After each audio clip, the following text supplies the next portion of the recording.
السلام علیکم ناظرین، زه یم واجد الله او تاسو ګورئ زما فیسبوک او یوټیوب چینل. امید لرم چې خبرې او ژوند به مو ښه تېرېږي.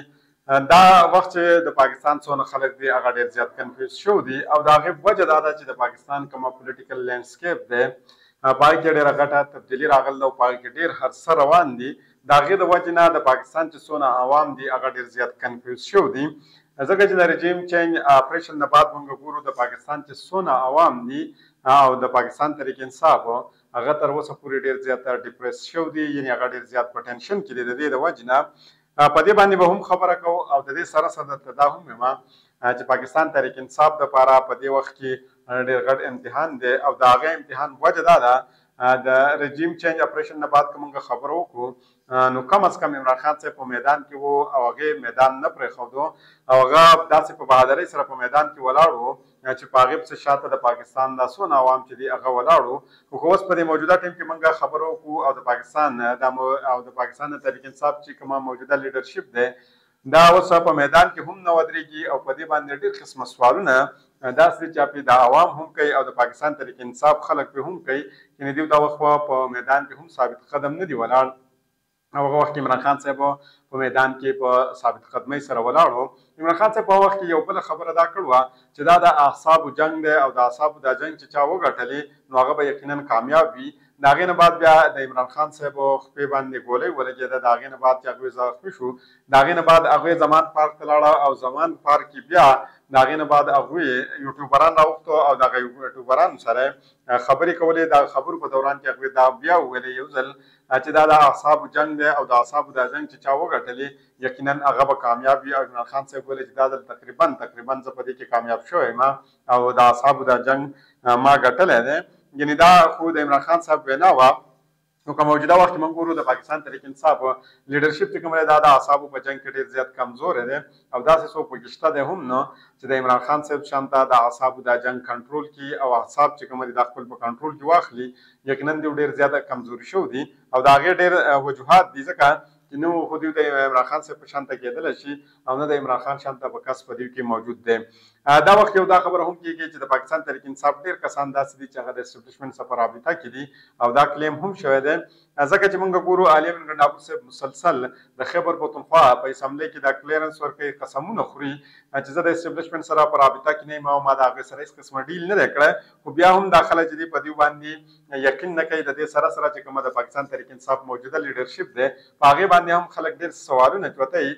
چې دوی د اسټبلیشمنټ سره په رابطه کې دي. خو د دې سوالونو اوچتولو مطلب هرګز دا نه دی، قطعا دا مطلب نه دی چې د عمران خان صاحب او د دې عوامو په منځ کې دا کوم تعلق چې دی په دې کې کمی راغلی دی، بلکې دا سوالونه خلک صرف او صرف د دې وجې نه چوتوي چې د دوی د عمران خان صاحب سره محبت دی او د عمران خان صاحب سره چې د دوی کومه محبت دی د هغې د وجې نه دوی دا سوالونه چوتوي. یعنې د عوامو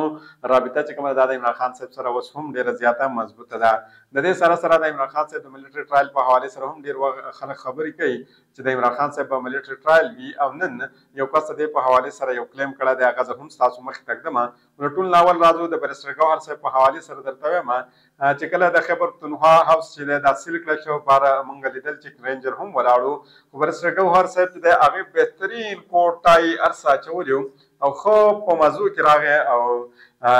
خیبر پښتونخوا هاوس ته ننوتلې هلته لږ ټایم واړولې چې مې ناشته وکړه د هغې نه بعد راووتلې او بالکل خاموش لاړې، نه د میډیا سره خبرې وکړې نه یې لږ خوشحایي وکړه او په آرام سره لاړې بیا ورک شوی و. بیا یې پته نه لګېده چې څه شوي او په دغه وخت کې اسد کیسر صاحب ویلي چې زموږ د صوبې یو وزیر اعلی هغه ورک شوی دی او د هغه هېڅ قسمه علم نه راځي چې هغه چېرته دی. دارنګې نور چې کومه سینیر قیادت دی هغې هم دا خبره کوله. خو بېګا پر اصرار طور باندې موږ ولیدل چې بیرسټر ګوهر صاحب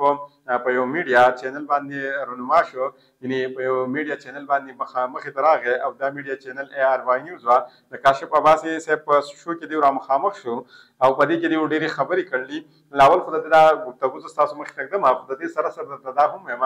چې تاسو ته دا خبره اندازه به هم وي او هغه کسان چې کومه لینګویسټیک باندې ښه پوهېږي یعنې بهتر په لینګویسټیک باندې پوهېږي نو هغې ته به د دې خبرې اندازه وي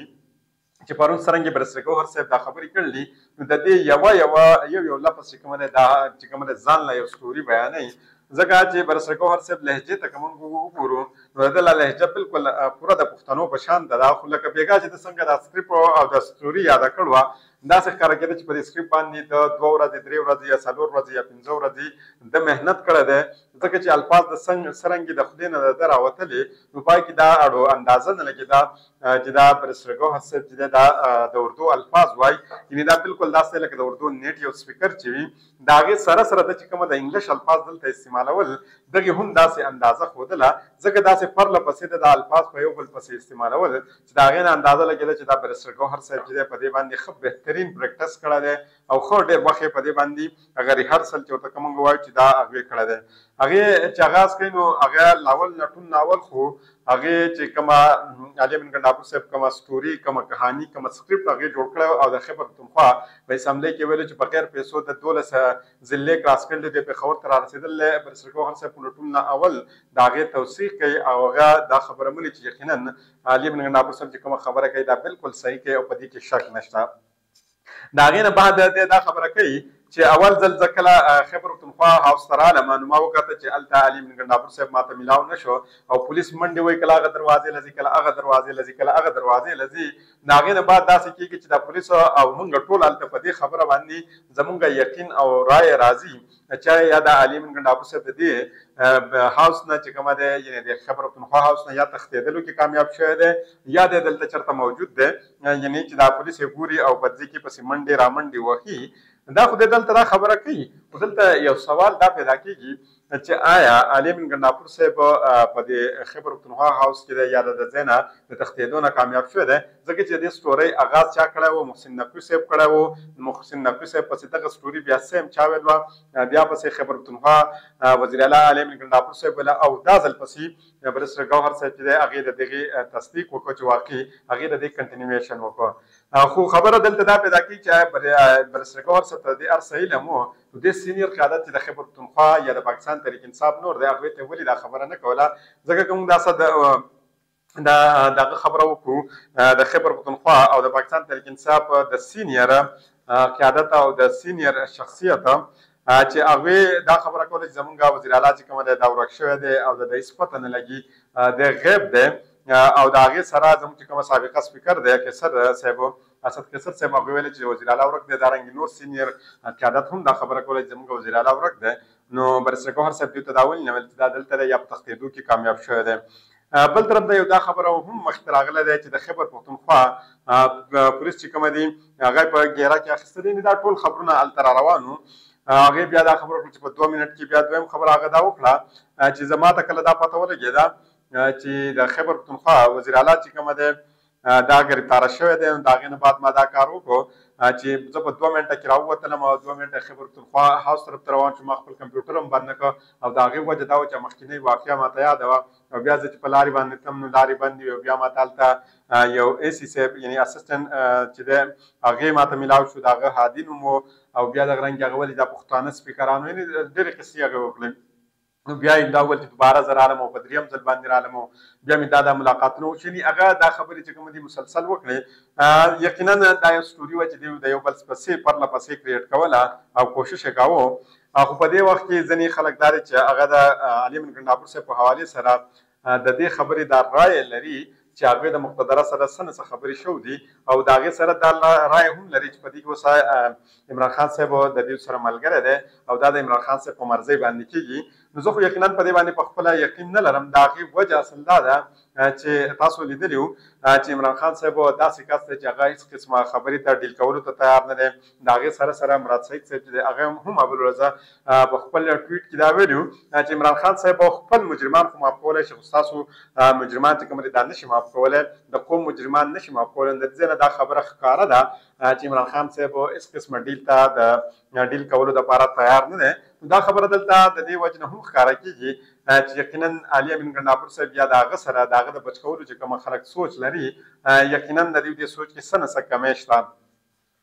کاشف عباسي صاحب تاسو پېژنئ چې ډېر سینیر جرنالست دی هغوی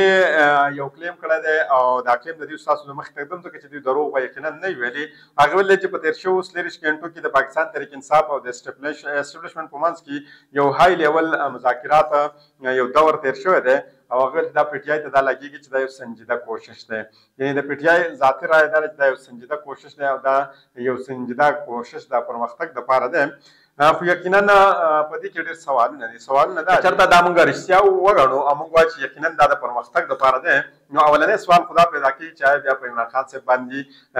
پابندي ولې ولګېده بیا څرنګه د عمران خان صاحب د کمرې په حوالې سره چې د اسلام آباد بیسډ یو جرنلسټ وه علیزاد هغې پرون تاسو مخکې ته ما لیدلي ښودي د هغې چې هغې ټویټ کړی دی چې د عمران خان صاحب د کمرې لیوټونه چې دي دا د 5 ورځو نه بند دي او دارنګې د عمران خان صاحب په چې کومه سماعتونو په هغې باندې پابندي لګېدل ده د عمران خان صاحب سره په خبرو باندې په ملاقات باندې پابندي لګېدل ده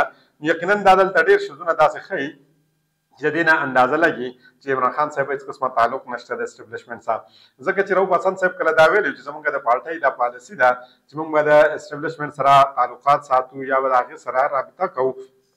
یا به د هغې سره مذاکرات کوو نو د هغې نه مخکې یوه ورځ مخکې عمران خان صاحب دا ویلي وو چې د اسټبلیشمنټ سره به هېڅ قسمه خبرې د هغې د وجې نه چې کله رؤف حسن صاحب ویلي چې نه د اسټبلیشمنټ سره زموږ دا پالیسي ده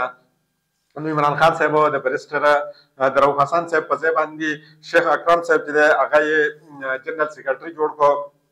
او رؤف حسن صاحب یې شاته بوتلو او هغه یې د پی ټي آی د ټینک یو حصه جوړه کړه او په شاته صف کې هغه کېناوه او د هغې واحد یوه ریزن یوه وجه دغه وه چې هغې ویل چې پاکستان تحریک انصاف د اسټبلیشمنټ سره خبره کوي د دې نه هم اندازه لګي چې عمران خان صاحب هېڅ قسمه د دې دپاره تیار نه دی خو اعزاز سید صاحب دی هغې د عمران خان صاحب په حوالې سره یو دعوه کړله هغې ویلي